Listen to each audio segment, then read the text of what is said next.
Welcome to the Rim Break Rodeo. We hope this video helps. You begin by seasoning and drying the chicken so the coating sticks and cooks evenly. Once dry, set 3 bowls, seasoned flour, beaten eggs with a splash of water, and coarse panko for crunch. Make sure pieces are uniform. This prevents undercooked centers. Preheat neutral oil to 175 degrees using a thermometer. A heavy pan holds temperature better than a thin skillet. Start dredging immediately to keep the station efficient. Flour, egg, then panko, pressing gently to form an even crust. Lower pieces carefully into the oil to avoid splatter and temperature drop. Once you have a steady sizzle, maintain spacing so oil returns quickly to 175 degrees.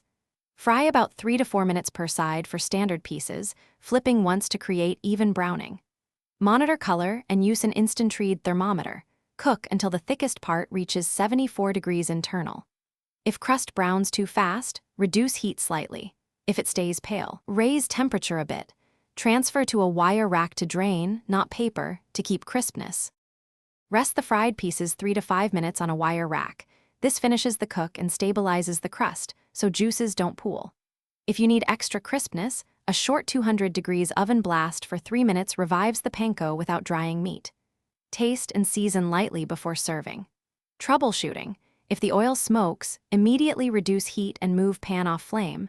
Burnt oil imparts off flavors, so cool and replace it if smoke continues. Keep safety in mind when handling hot oil.